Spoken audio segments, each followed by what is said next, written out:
So to begin our program, let's take a moment to acknowledge that the Cincinnati area, including the land on which UC campus is built, and where we are gathered today, is the traditional homeland of indigenous Algonquin-speaking peoples, including the Delaware, Miami, and Shawnee, who were forcibly removed from their homeland by colonialists and the government of the United States.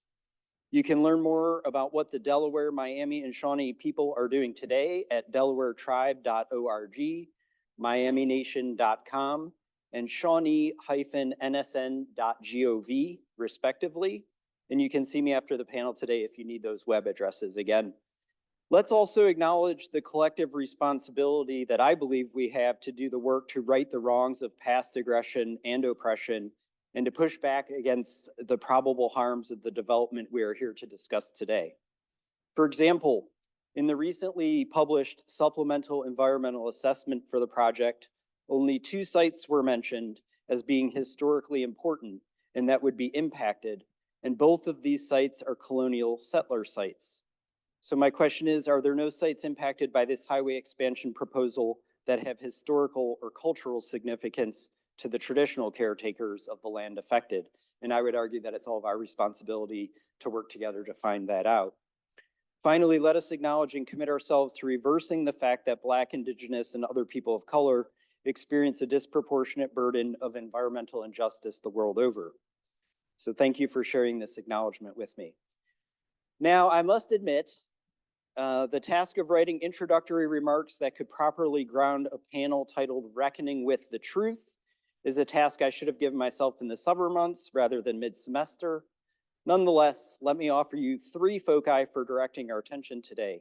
Those foci are the epistemological, the rhetorical, and the disciplinary. First, the epistemological.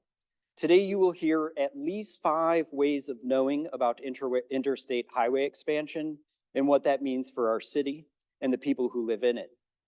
I encourage you to listen for and to honor the dignity of the truths expressed through those different ways of knowing. As Miranda Fricker reminds us, there exists both positive silence and negative silence.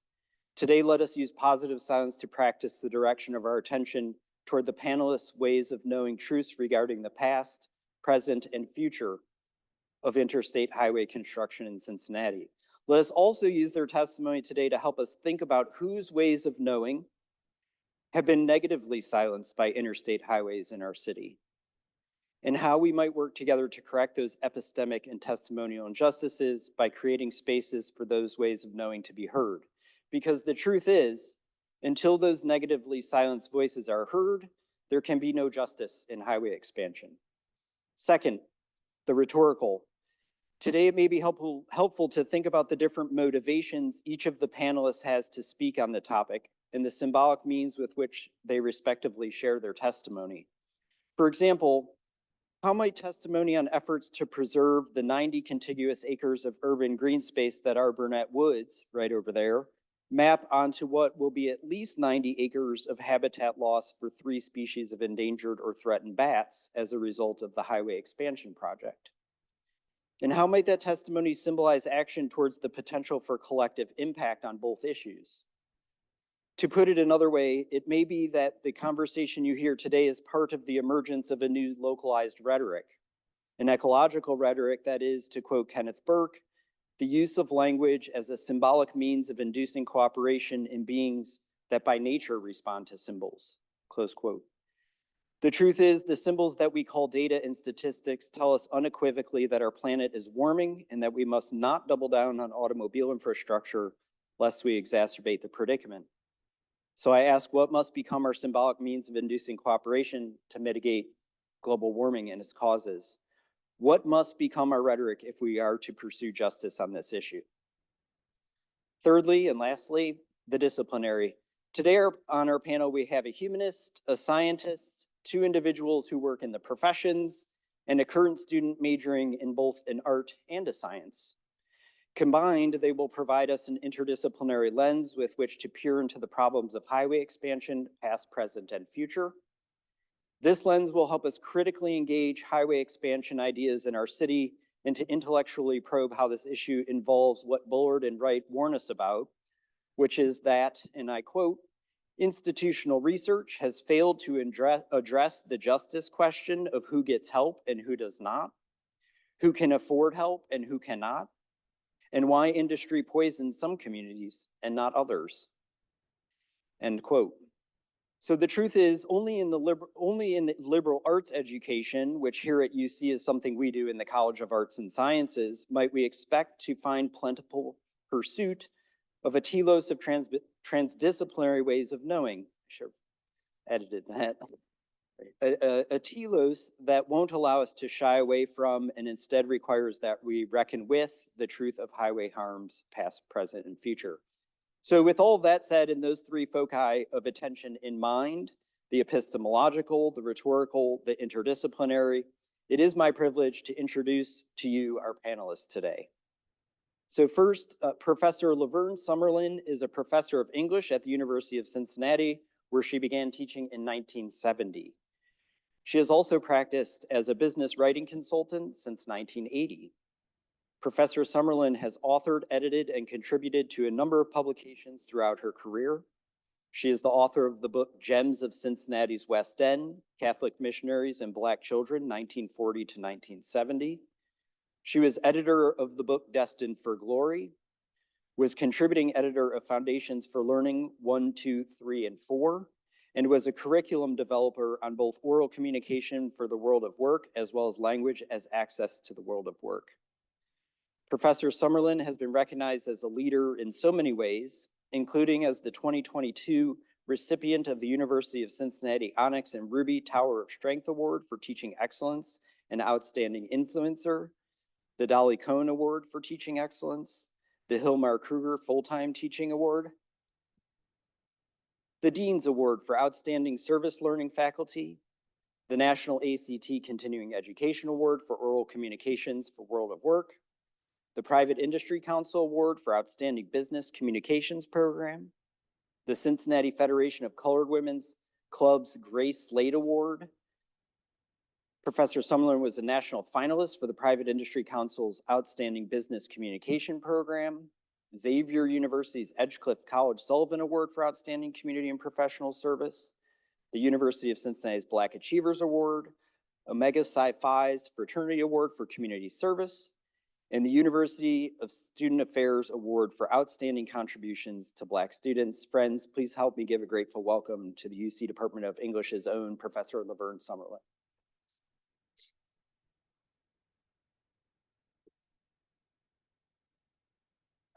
Dr. Amy Townsend-Small is a professor in the School of Environment and Sustainability here at the University of Cincinnati.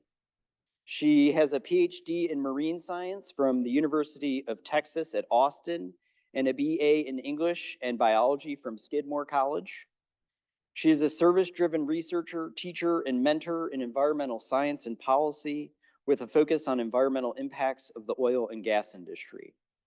Together with her collaborators and students, she has published dozens of peer-reviewed articles and raised millions of dollars in research funding. She also works with local, national, and international governments on greenhouse gas emissions, reductions policies based in science. She recently served in the Biden-Harris administration as the Senior Climate Advisor in the Bureau of Near Eastern Affairs, United States Department of State. She is the recipient of the Science and Community Award from the Ohio Environmental Council, as well as the President's Volunteer Service Award from the President of the United States. Let's welcome the School of Environment and Sustainability's own Dr. Amy Townsend-Small.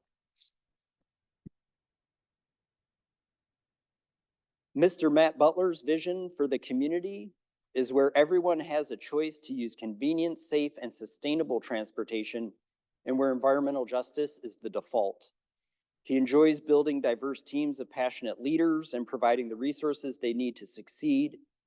As president of Devou Good Foundation, his team collaborates with and is the liaison between local government agencies and nonprofits, community citizen leaders and activists. With a background in e-commerce as the founder and CEO of Signature Hardware, Matt brings a data-driven, people-centric approach to social change.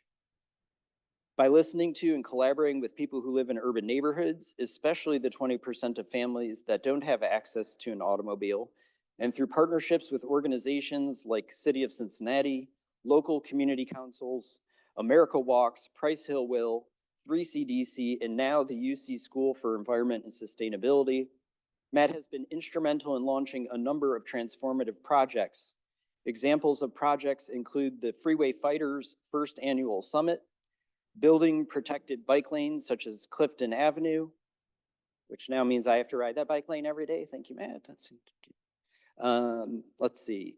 A complete streets redesign in College Hill, which reduces traffic injuries by 76%. Transforming of Maryland Avenue into incline run. A walking and biking path. And spearheading a Title VI civil rights complaint on the Brent Spence Bridge corridor highway expansion. Recently, he has helped convene the Cincinnati Streetcar Expansion Forum and launch Fair Share for Cincy campaign to bring proportional voting to the region's Council of Governments and Metropolitan Planning Organization, OKI. Please help me welcome Mr. Matt Butler.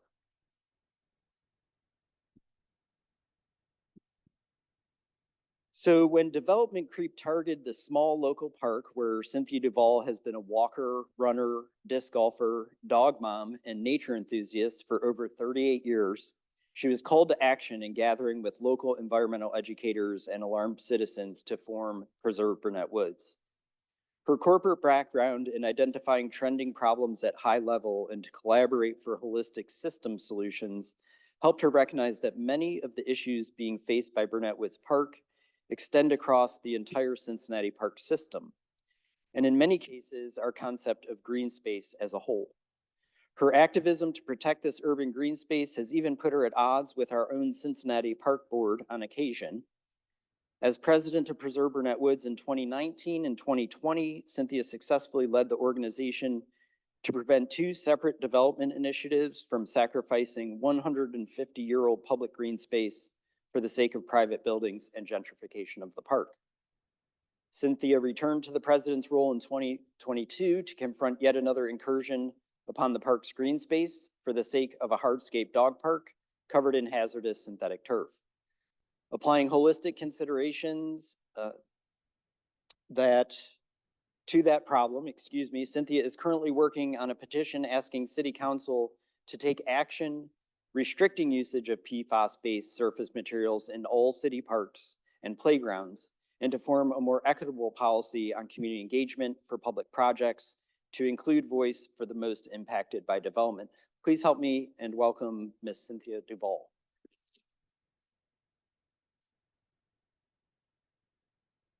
And finally, Mackenzie Mason is a senior environmental studies and communications student in UC's School for Environment and Sustainability here at the University of Cincinnati.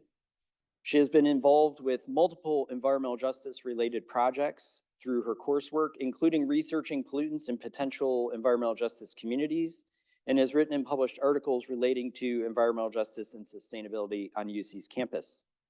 Mackenzie serves as the current president of UC Students for Burnet Woods, a student organization that advocates for park preservation and equity. Through this role, she has gained experience in environmental advocacy and has learned about and promoted the importance of access to green space for all communities. Mackenzie recently joined as a senior consultant on the Metamorphosis consulting team through UC's Net Impact, which serves to help agencies and businesses achieve sustainability and green goals.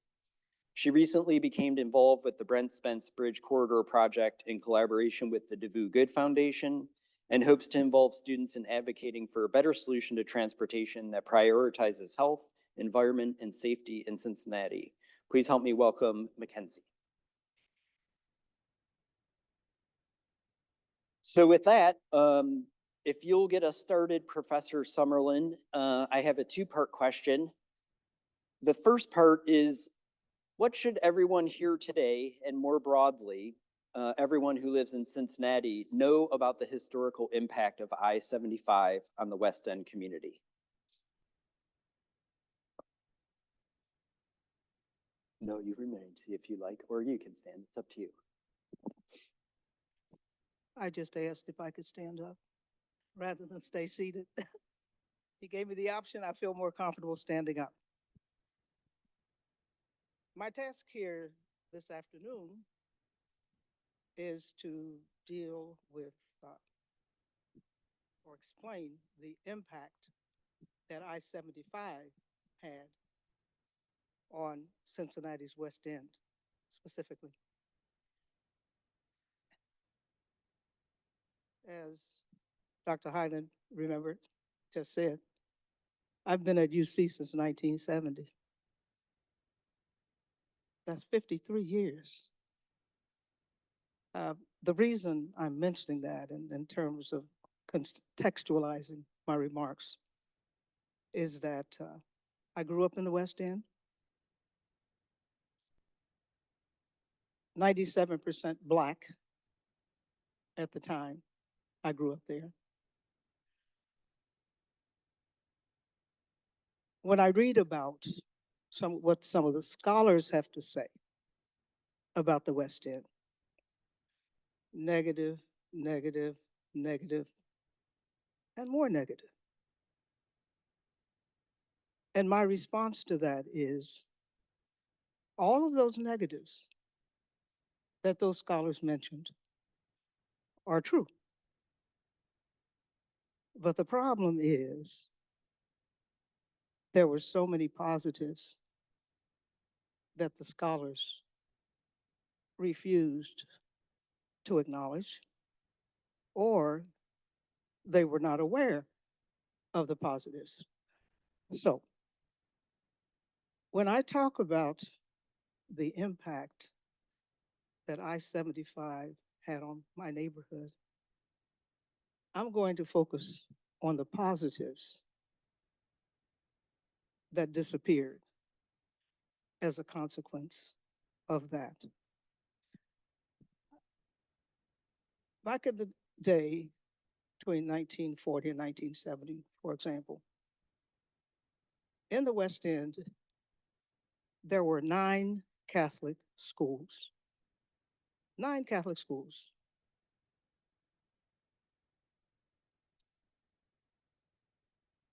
I-75 came through in 1963. And as a consequence of that, and other issues as well, only one of those schools remained for the last 50 years. And they just closed it in July of this year. So when I drive on I-75 South, and I get to that 5th Street exit ramp, south, what do I see?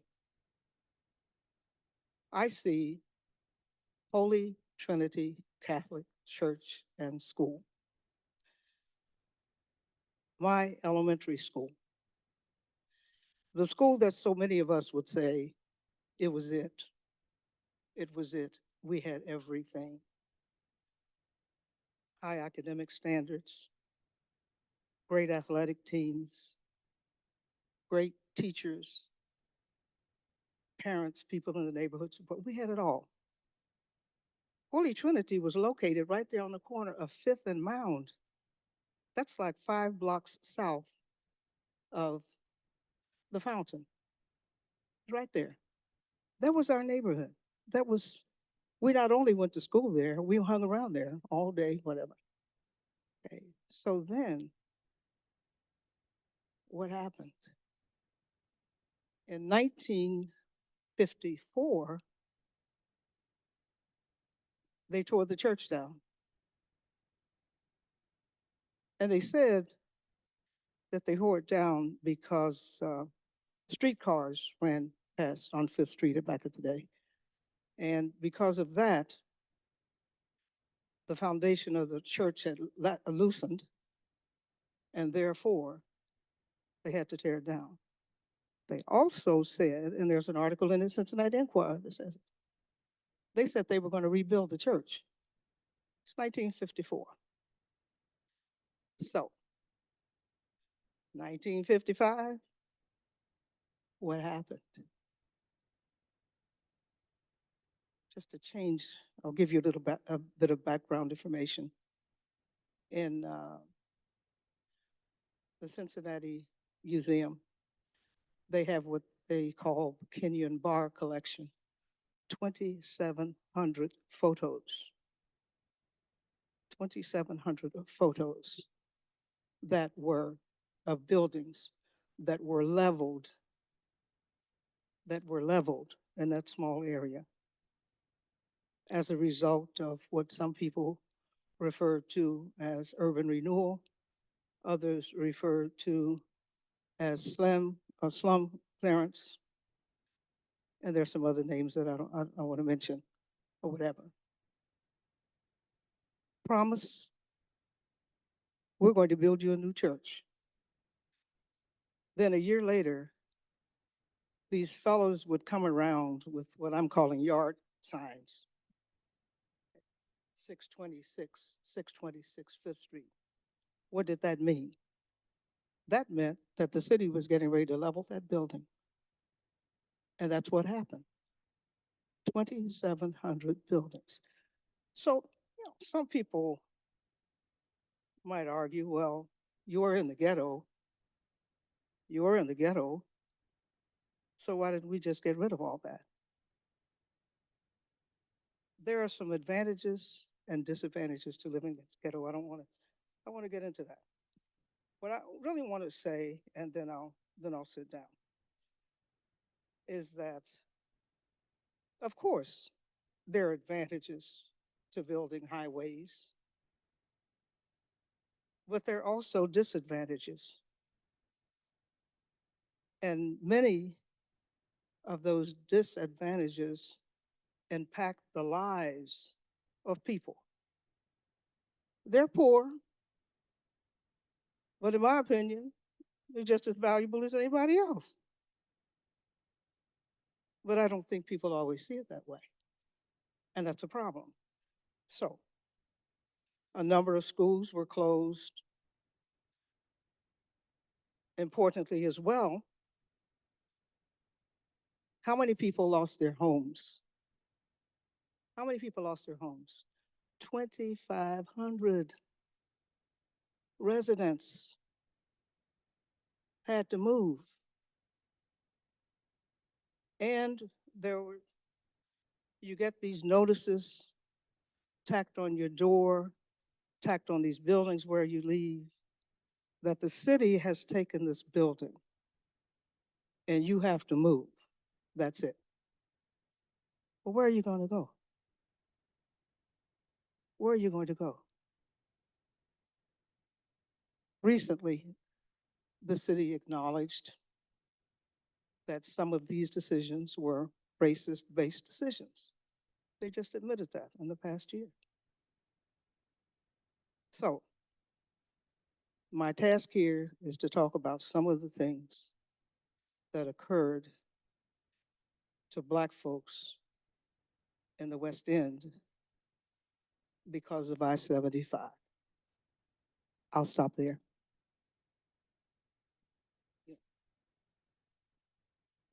Professor Summerlin. Dr. Townsend-Small, will you first give us a brief primer on greenhouse gas emissions and how they work to warm the planet and why that's bad? And then after that, will you describe for us generally what the construction of I-75 during the 50s, 40s, 50s, and early 60s, as well as the subsequent perpetual use of I-75 by fossil fuel power vehicles over the last 60 plus years means in terms of greenhouse gas emissions? Yeah, Thank no you. problem. Thank you. Just want to point out, Bob, that greenhouse gases are not bad.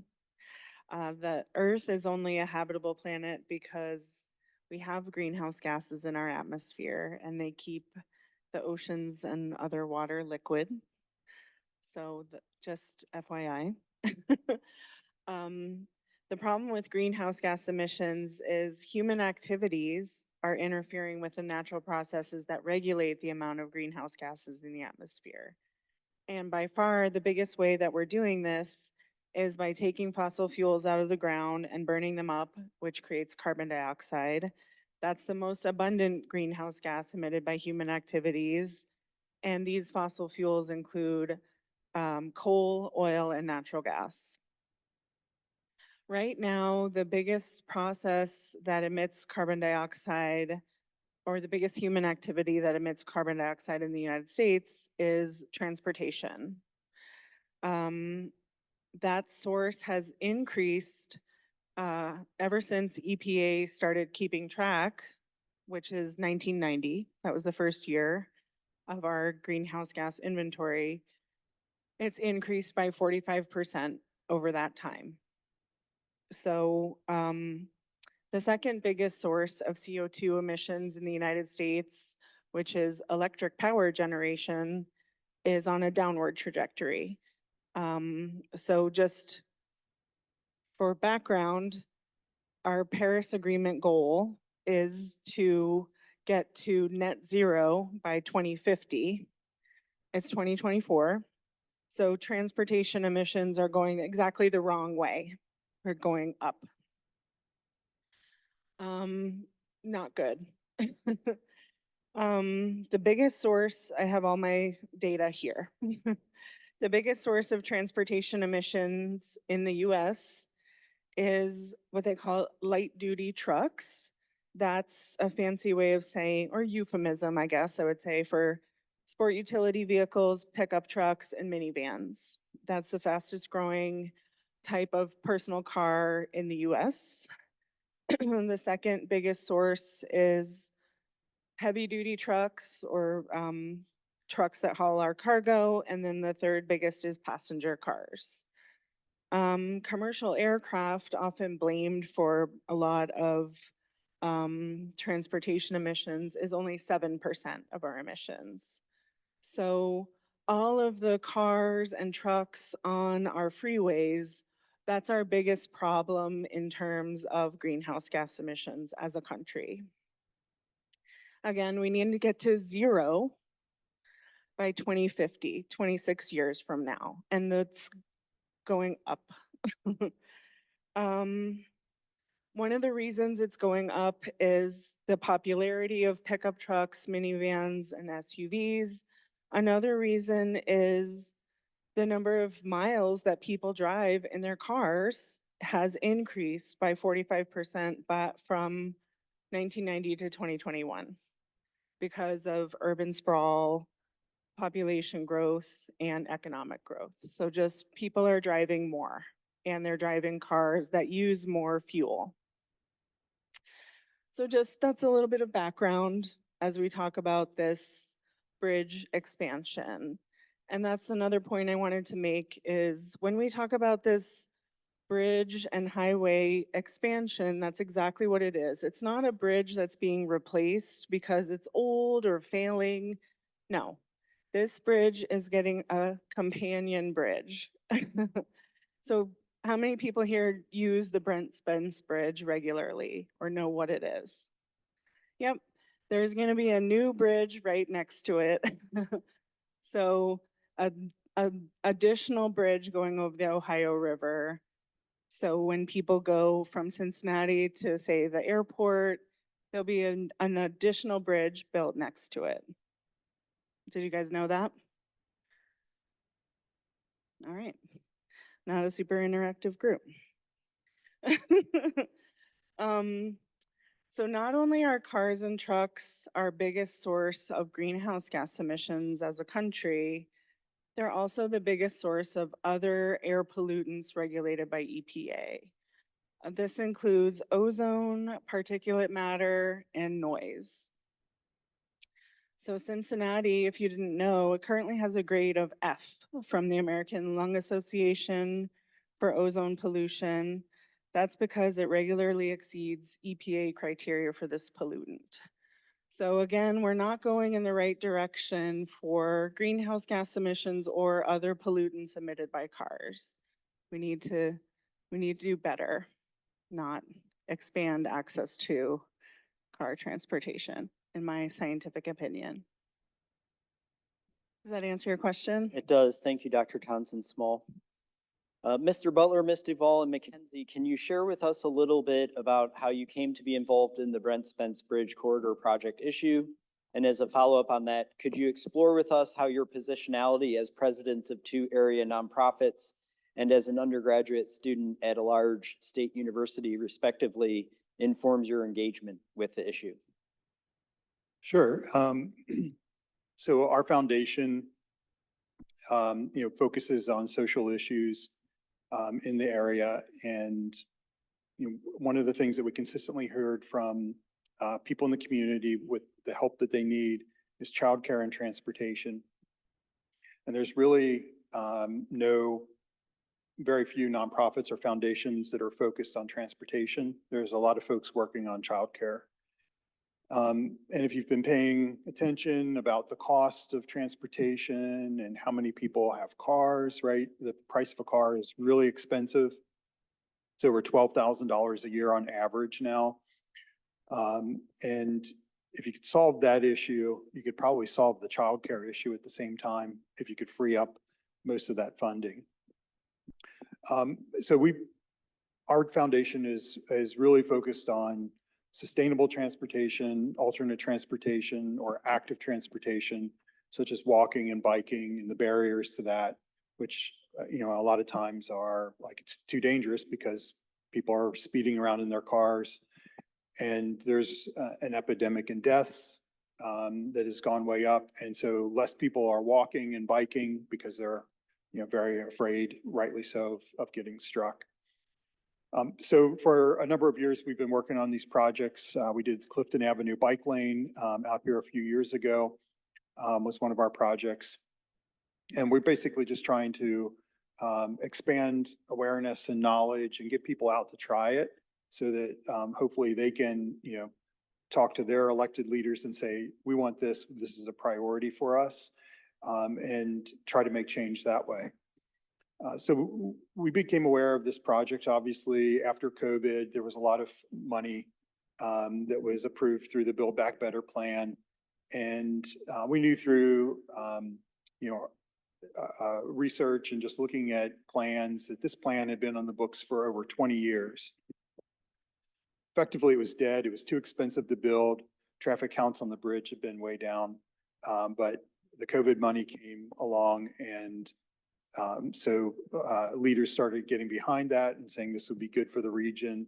And when you look at the project, it goes all the way from 275 in Erlanger, Kentucky, where you split off to go to the airport, all the way to the Western Hills Viaduct.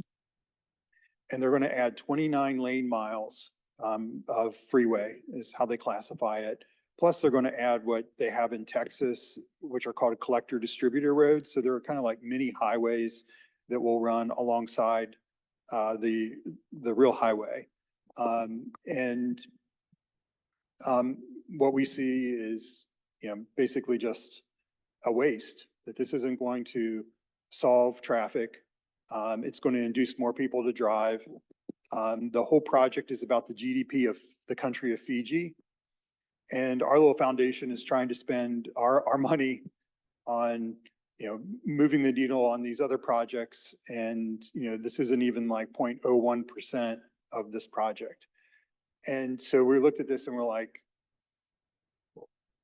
why wouldn't we want to get involved and try to at least make it better, right? Try to get leaders to think about other ways of getting around for the 20% of people that don't drive, particularly in Lewisburg, West End. Some of these census tracts, over 50% of the people that live there don't have an automobile. So what's in it for them, right? We should be building things that are good for everybody here and not just the truckers and people that are flying through on the interstate and aren't even going to stop in our city. That's how we became reluctant freeway fighters. No, I had to position this correctly. So I kind of became involved with the whole, got informed on the freeway expansion. Actually, I got an email from Bob a few weeks ago, kind of starting to community organize and bring students closer to the project. And just to kind of speak on the student involvement with this, I had not really heard actually what this project was until those few weeks ago. All I had personally heard was they were going to do some reconstruction on the bridge across the interstate, and that was pretty much the capacity of it.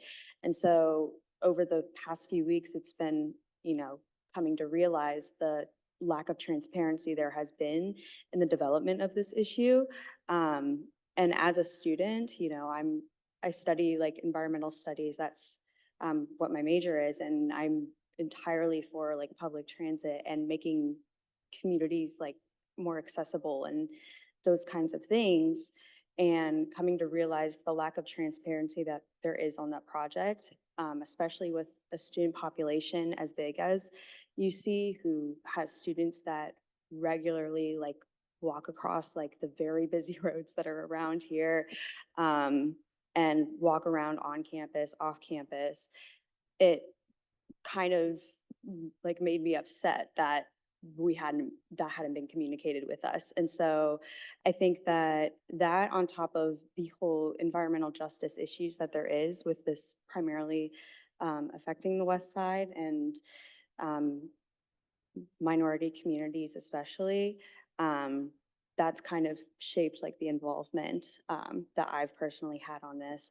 And I think that there should be more student involvement, especially because we are such a large population here at UC.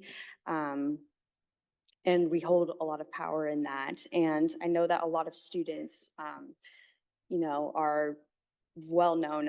Like I hear like a lot of my friends and people in the area like talk about like how like bad Clifton drivers are and so on. But it's like you can see like how dangerous it is just to like kind of cross the streets because we're a lot of pedestrians here.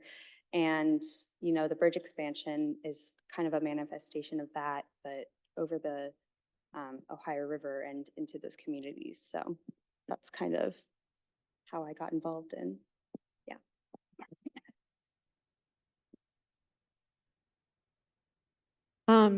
For me, I know the concept for me of how preserve Burnet Woods is linked to bridge expansion seems a little bizarre, quite frankly. Except once you begin to dig deep on both of these projects with the way decisions have been made, the lack of transparency, the complete disavowal of acknowledging lived experience in these projects and the history behind results of these projects, it begins to make a little more sense. I will say I'm a little newer to the bridge expansion issue because when your head is full in on environmental issues, transportation, what I initially regarded as the transportation issue, I really didn't have capacity for it. So it was on the periphery that this was happening, but you only have limited capacity as a human being to dive into so much and do so much. So as I started to hear momentum, it gained momentum in my awareness. One of the issues that really hit home was how fragmented some of the green space in that area has already been by other projects. And we know the impact of fragmenting green space. We're actually trying to undo a lot of previously fragmented green spaces to make our parks and public spaces better. So continuing to break that up really did not make any sense to me whatsoever, especially in a high value area that had endangered bat species recorded there, that had the potential to be so much more than the throwaway space that it's being regarded. So the way that it began to trend into the Burnet Woods issue for me was looking at what we consider in the green space language to be throwaway spaces. If we don't see people immediately using everything, if it's a green field, thinking it doesn't have a purpose there. But our green spaces absolutely do have a purpose and they are not throwaways. And we are looking to fix them and bring them into the forefront, or we should be, versus continuing to hardscape, break down, remove, and eliminate habitat. The secondary issue for me was also considering, once I went to a couple of meetings about the bridge, and began to hear stories of lived experience.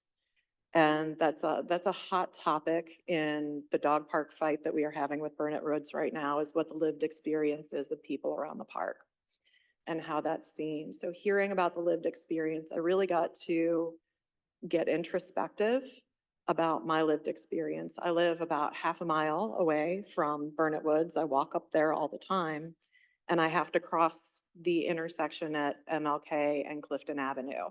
And if you've been in that intersection, you know, you take a deep breath, you cross your fingers, and you never step off until the light is ready for you. And you've made sure traffic is actually stopped. Which not only impacts all of the students at campus that are technically on Burnet Woods space already. Most of UC is on what was once part of Burnet Woods, but it separates access to the park. And then once you've separated easy access to the park, it begins to become a theoretically less used space. And then you see the argument turn into, well, if no one is using the space, then it doesn't have a purpose, and therefore we should put a building on it. So this is where the argument begins to come full thing. And how do we correct the access? How do we make it safe and begin to bring it back into, why are we doing this in all of our spaces? Why aren't we considering safe access as the first place we go to in development or in changing our infrastructure versus the last place we go, and then we have to fix a lot of issues. Thank you all. Professor Summerlin, as a humanist and an educator, what are some ways you would recommend to the students here today on how they might critically engage with this issue? We have students here from across disciplines out of the School of Planning, Arts and Sciences, but from your perspective as a humanist and educator, what might you say to them if they wanted to think critically through this issue?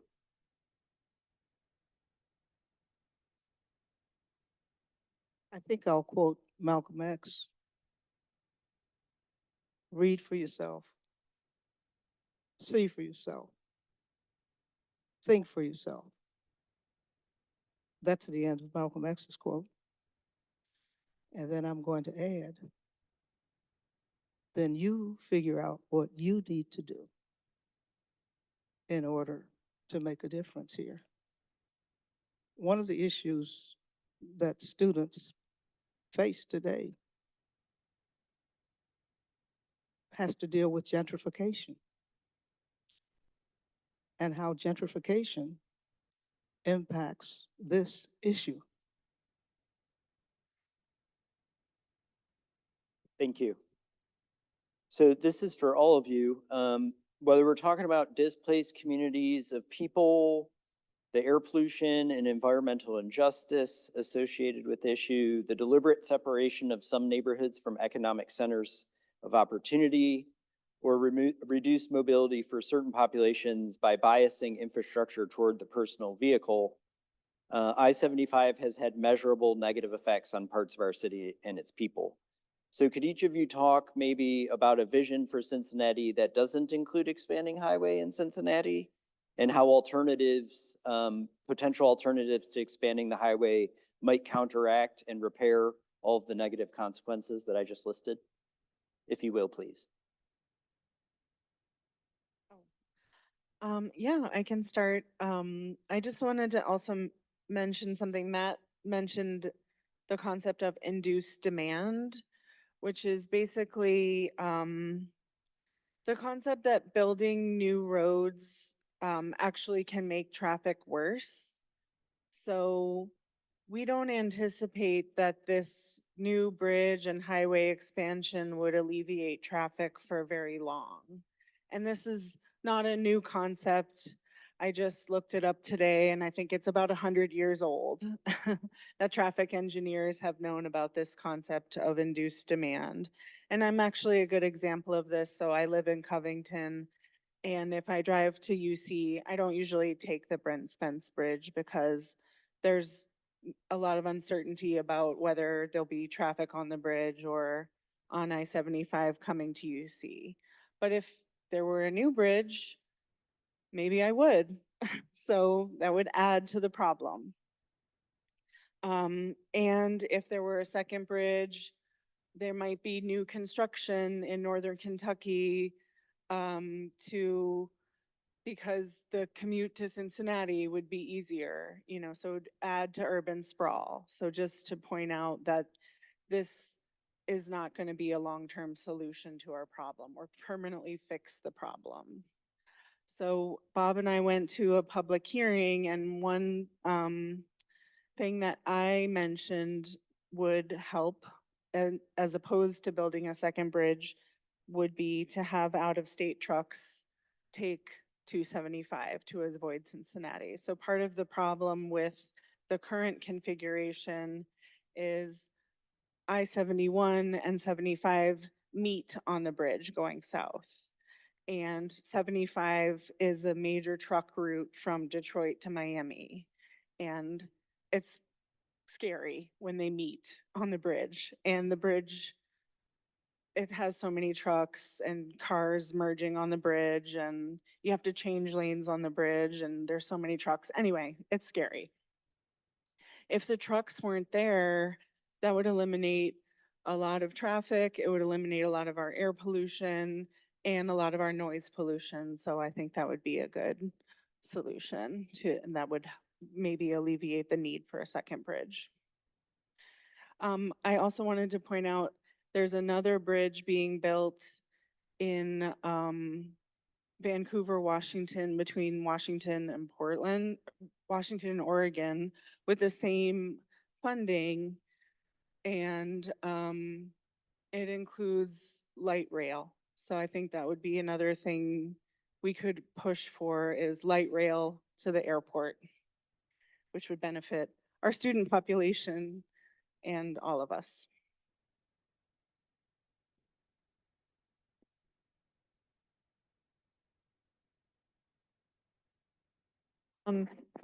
From a pie in the sky kind of perspective of less highways, I'm not a big fan of driving on highways to begin with because they're a little scary. I do it only as I have to. And I try and time it so that I'm there at less busy times, just for my own preferences. For me, lessening that draw towards being focused around highways, because of course, you know, as we keep expanding this, the footprint surrounding those, the gas stations that need to go in, that type of infrastructure begins to fill in around all of those new lanes. So for me, what it means is a renewed interest on community, small business focus, because if you're not feeling pressed to get on a highway to get somewhere, then maybe you're passing your local coffee shop. There's would be a renewed interest on mass transit or public transit options that are safe, whether it's bike and scooter lanes, whether it's light rail, and specifically pedestrian safety. We're in a world of where we're trying to undo things. So I don't think we should be setting up for what we have to undo later. If you saw in the news in the last couple of days, they released some of the city's survey results that said people want safer streets, safer pedestrian options, safer bike lanes to get around the city. And for me, if we can remove some of this focus on highway expansion and bigger, better, faster all the time, then we can shift that attention into our small businesses and our access to those, and our access to our green spaces being safer, more plentiful, and less pollutive options.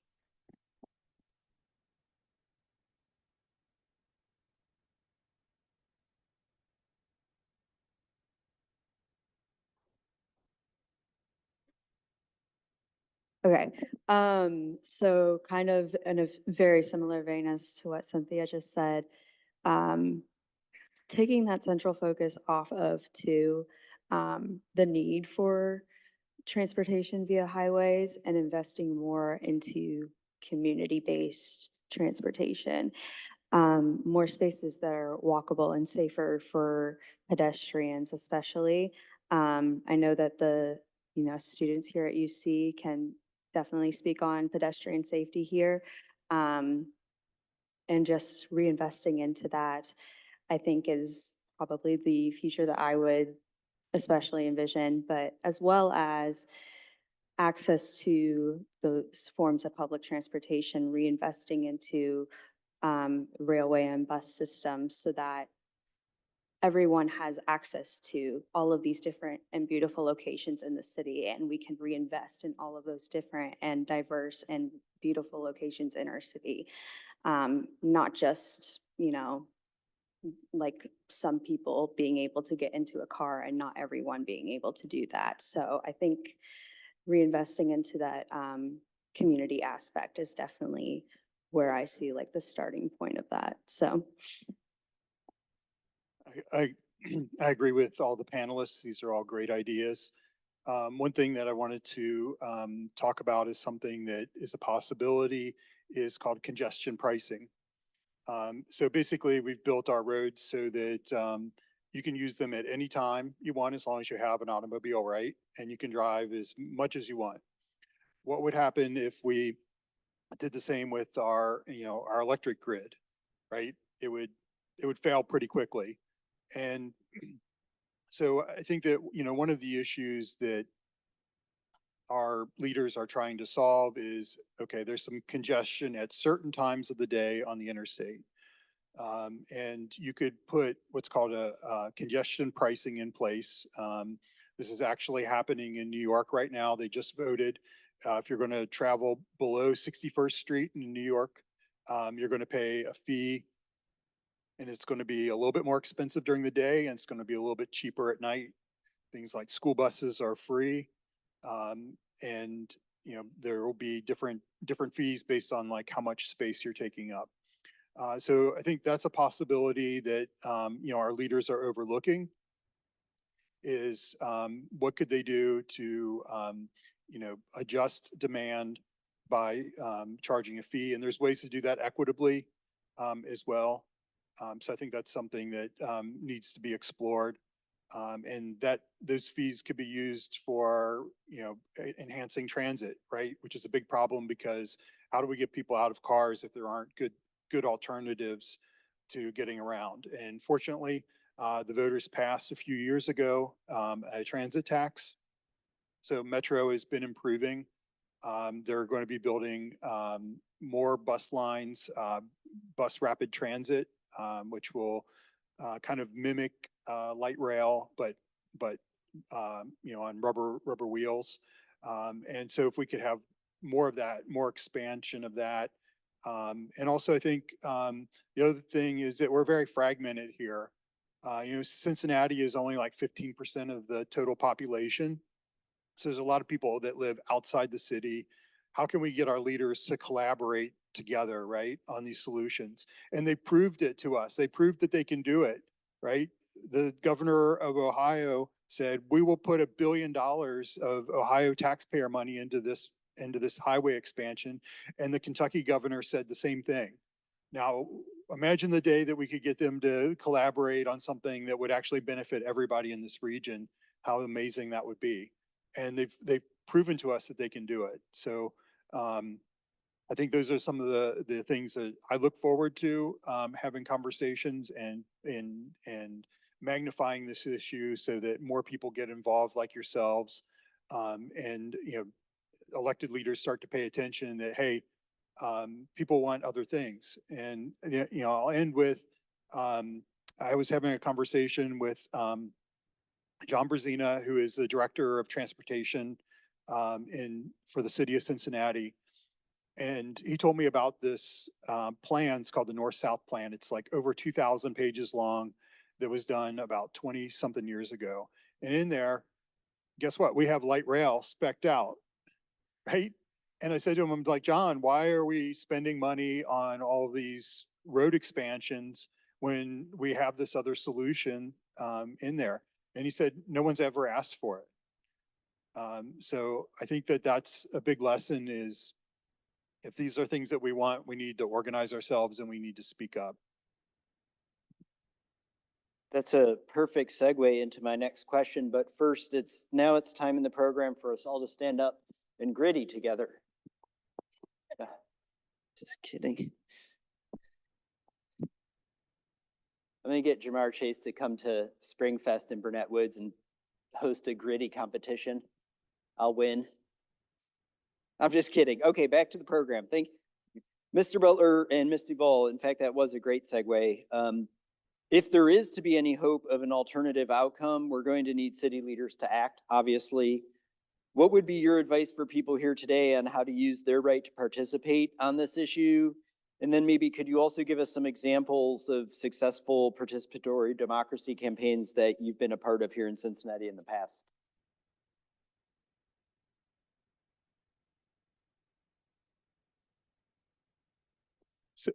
So we have a petition. We have a couple folks that have clipboards if you want to sign it. And we also have a QR code on a flyer that'll take you to a website where it'll have some prompts, some ideas that you can use to craft a letter to elected leaders, to local elected leaders about this. And so tell them what you feel, tell them what you want. And when you fill that out, you'll be added to an email list, which we will keep you informed of future action. And this is something that we've seen proven successful in other cities. Austin, for example, by the way, Cincinnati is not the only one by far that's facing these giant freeway expansions. There are several in Texas. Austin has been organizing around the I-35 expansion. And they have all of their city council leaders speaking out against it. And Minneapolis has organized to turn I-94 into a boulevard. And I-94 only carries about 15% more cars a day than I-75, and adding all kinds of housing, green space, transit to it. And you know what? The drivers that need to get through, they'll find other ways, right?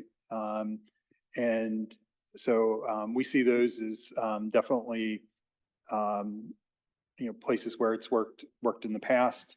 And I think locally we've organized on the Clifton Avenue bike lane right across the street. The UC administration wanted that torn out, and UC students, UC professors, community members from Clifton got together and spoke out. And it was in a public meeting, and it was 4 against and 29 for. So city council said, you know what, UC is the largest employer in the city, but they don't own the roads. And if this is what people want and it's going to make things safer, then this is what we're going to do.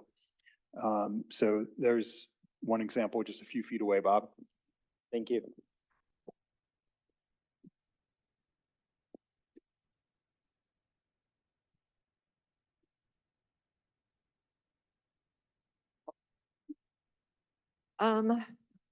In terms of participatory democracy, that's a very problematic term when it comes to the organizational structure of our parks and our park board, because our board is mayor appointed for 6-year terms that often overlap different mayors. And they have almost unadulterated reign over our parks. So while our parks are free and open and public to everybody in a very democratic manner, the decision-making behind them is not. And so one of the biggest things that I think we need to do, and which we're trying to organize around, is the concept of community engagement as a mandatory part of the decision-making process, and to have an authentic and valid process across the decision-making and projects for our Cincinnati parks. That's part of what our petition for the PFAS and synthetic turf is about. And we've been encouraging our city council to enforce an ordinance that they already had in place since 2021 regarding community engagement for various city projects. So that's kind of the current focus. In terms of past focus, our petitions against the installation of a 30,000 square foot 3-story building in Burnet Woods was highly successful, and as well as organizing against another project with 2 separate buildings being installed in December of 2020, which that organization chose to withdraw rather than come to a vote by the park board. I think that those were both successful because we mounted an overwhelming display of community voice. There was a community engagement process, not as much for the second one as there was the first one, but utilizing all of the tools that were put in front of us. And then in addition to creating a petition, reaching out to city council, even though they have limited decision-making power, they do have influence. And I would say, so from the participation in those, but in terms of advising for the future and the ways to organize, reach out and talk to anybody that is interested in the topic. Share lived experience, organize petitions, use your voice. The fastest way to give up your power is to let someone else convince you that you don't have any, and that it's wasteful of your time to speak out, to write, and to do the things that, you know, make you feel heard. We're all human beings in this world, and so are the decision makers, and they all have different things that matter to them. So learn to speak in those terms through your lived experience. Thank you. So there's no getting around the politics of this issue. From the fact that it is a Democrat president's infrastructure bill that would provide 2 conservative state houses with substantial funding to make the project possible, to the fact that less than a year ago, the mayor of Cincinnati apologized to the West End for past highway harms, but is currently in favor of the expansion project, which would perpetuate those harms. This issue is not just environmental or economic or social, but it is inherently political. So this is a question for any of you who wants to tackle it. Why is it important from your perspective that we be able as a community to accept the political nature of an issue like this and still be able to publicly debate the issue on its merits?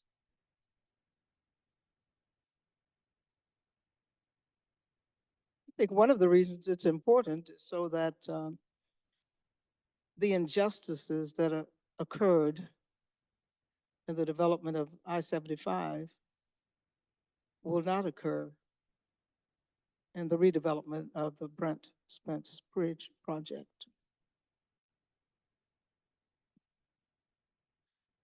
I would say that Ohio and Kentucky are 2 very fossil fuel friendly states, and that's reflected in our plan. Of course, Kentucky has a very long legacy of coal mining, and Ohio also does, but is an oil and gas producing state. And so I would just keep that in mind with this decision as well as many others. The fossil fuel lobbying is a very large presence in our states.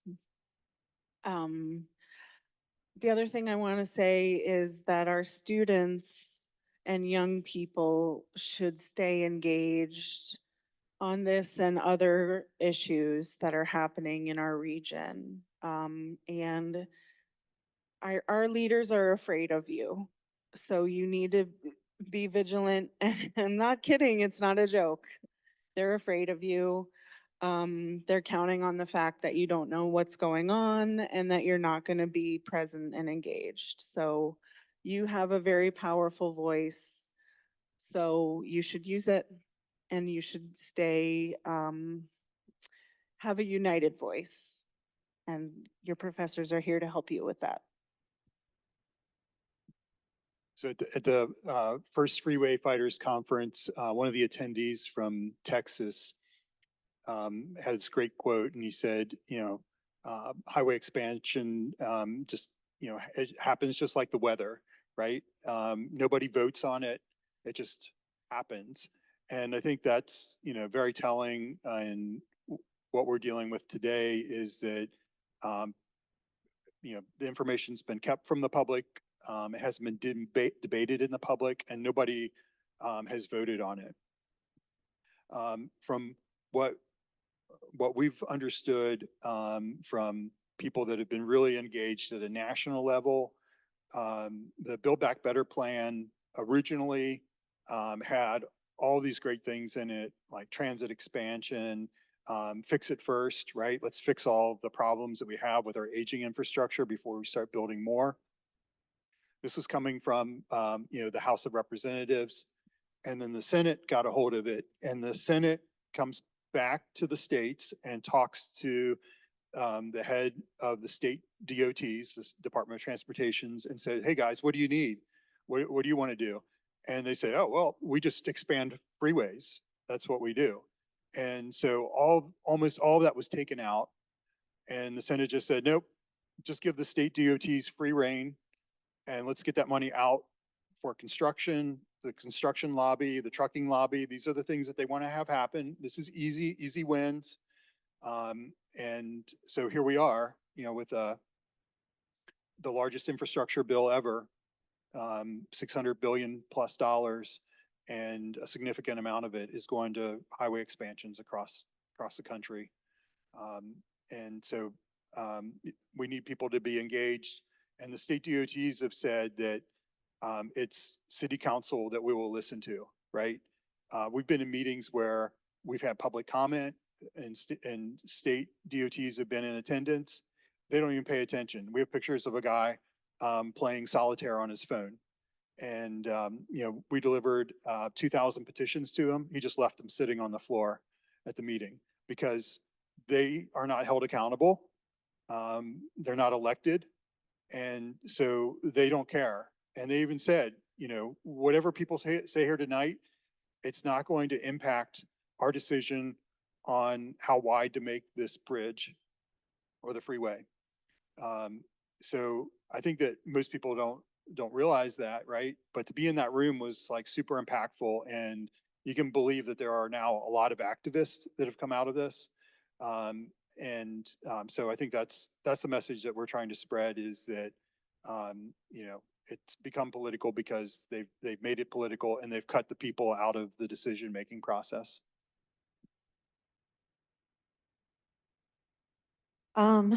Voters outnumber donors. If it is a political issue, these decisions are being made by people who are elected into office, as far as city council goes, and they have downstream accountability.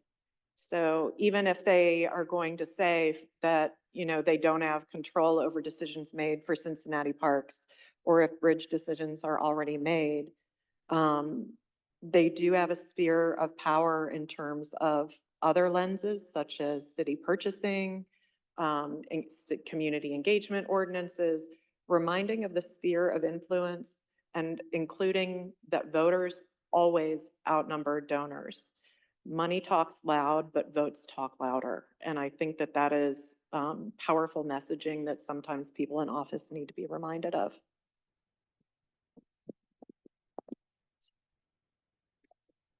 And then the politics that are, surrounding this project, I think that having to acknowledge that is also recognizing that these are the decisions that are impacting all of the systems that come into play, that impact like every one of our lives. And so when we are acknowledging this as like a political issue now, especially because of like how there has been a lack of transparency, all of the decision-making that's gone into this, we have to recognize, well, why is that happening? I think that looking at it through the political lens now, especially with the way this project has been carried out, exposes that really and gives us more of an understanding as to why certain communities are being disproportionately impacted. Why are these decisions being made? Who is benefiting from them? And really getting to the root of the issue there. And I think that's incredibly important when talking about any sort of development, any sort of decision that is coming into place. So. Great, thank you all. Okay, so reflecting on our conversation today and to start to bring things to a close, I'd like each of you to leave us maybe with some final thoughts on the ways of knowing that you heard from your fellow panelists that inspired or challenged or humbled you or otherwise affected you. In other words, what ways of knowing had you previously not considered on this issue that could help inform your relation to the issue going forward? If we can, let's handle this in the following order: Max, Cynthia, Matt, Amy, and LaVerne.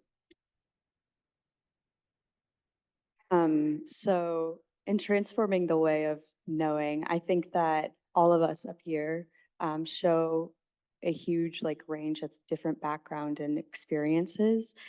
And I think that the way that kind of reflects on viewing this issue and a lot of issues relating to public transportation, green spaces, environmental issues, and social issues is that they are all very interdisciplinary and require people to come together. And I think that, and to exchange those ideas and share those ideas with one another. And I think that community impact has very much been shaped here today. So I would say that would be what my answer would be for that. Great. Cynthia?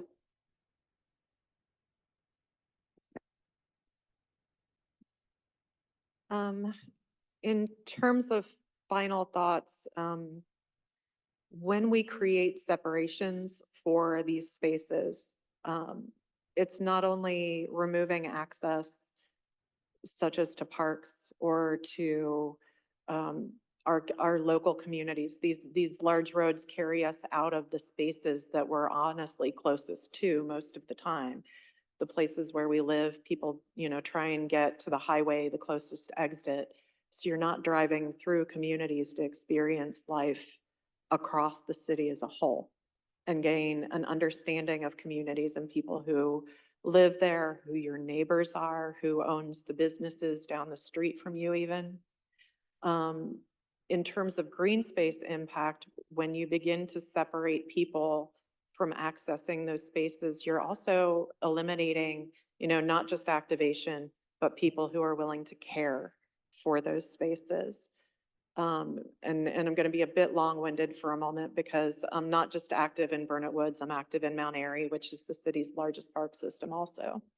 And if you know the history of Mount Airy is very fragmented as well. It's been fragmented by transportation expansion to the point that there are 3 different areas of the park that are all sizable, but you can't really connect to them on foot or even safely on bicycle. There are bus stops that float out in the middle of nowhere, old, beautiful stone bus stops that you would have to cross 4 lanes of Coleraine Avenue moving at 45, 50 miles an hour. There's no sidewalks around them. They're just kind of hanging out there.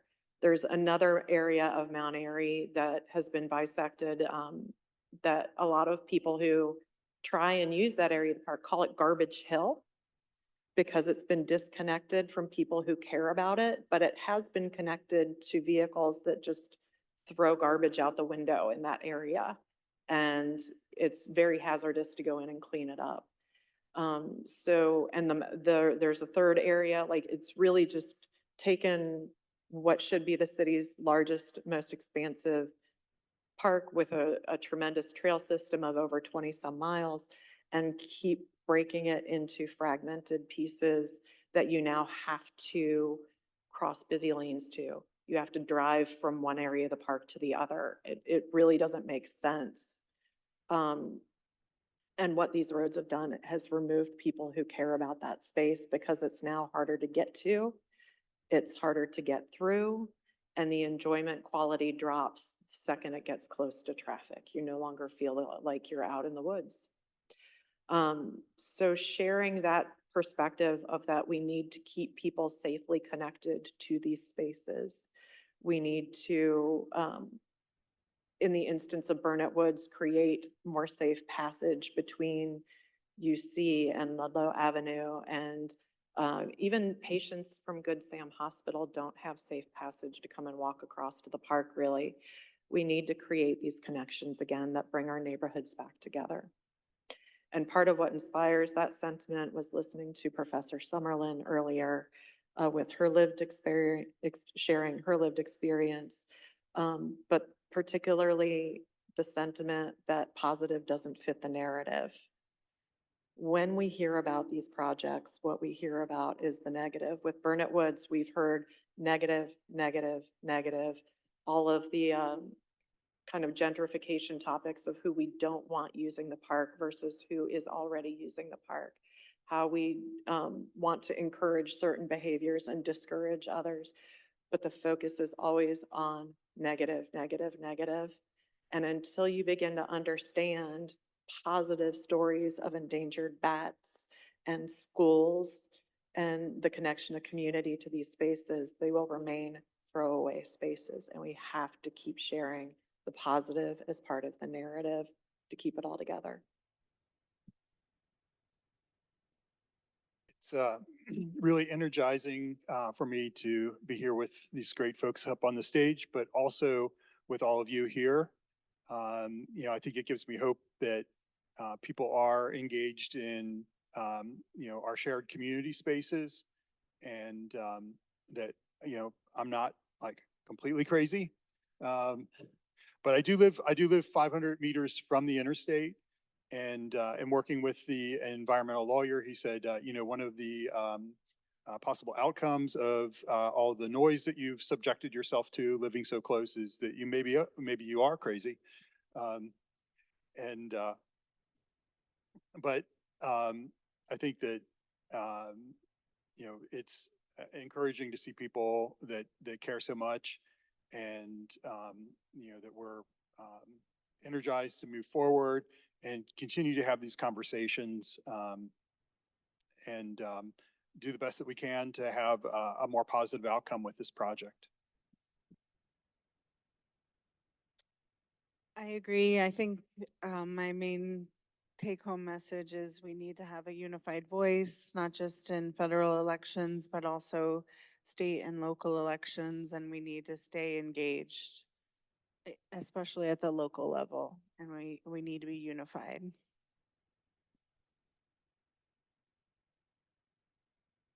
I'm last because I learned the most. And I mean that sincerely. I learned something from each one of you. You and Burnet Woods. I used to be able to drive through there. I can't do that anymore, so that bugs me. I learned that we have a student who is interested in becoming very active in these issues, and I learned that. And what are those white sticks that they have all up and down Hamilton Avenue? What are those sticks called? Okay, well, I learned somebody who's responsible for those flexible delineators. And since I only drive 20 miles an hour on I-75, I really didn't need them. But on a serious note, I realize how it's a safety issue. And because that's the way I go home. I live in Mount Healthy. So there are a number of those flexible delineators that I don't have to negotiate because I'm just going 20 miles an hour anyway. But it keeps all of those people who want to speed from speeding. So I thank you for that. And I didn't know that highway was going to be 8 lanes and all of that. So I learned that from you. And when Bob first asked me to do that, I told him, I don't think I'm the person for this because this is not my area of expertise, but I have learned something. So thank you. Thank you. I'm quite sure that I speak for everybody in the room, Professor Summerlin, that we learned quite a bit from you as well. And I want to echo the panelists' expression of gratitude to all of you for being here. These are very important issues in our city and for the existential nature of climate change and the environment. And so we do need to organize and talk about these things together. And if you would like to continue having these conversations, maybe we could start some small breakout groups, working groups. I'd like to continue the conversation. I think it's important to do that. So if you're interested, there's a number of opportunities to get involved before you leave. There's a couple of students at the back who are circulating petitions that you could sign right now, which I believe are the fair share petitions, correct? About the topic that we spoke about today. There's also some little business cards going around with a QR code, which will enable you to sign a petition asking City Hall not to let the Parks Department install PFAS-laden synthetic turf around the city. And you can come up and introduce yourselves to any one of us, and we can connect and talk about ways to continue to have the conversation going forward. So thank you to our panelists. And I'll close the way I began. TL::DR, highways are bad. That's all.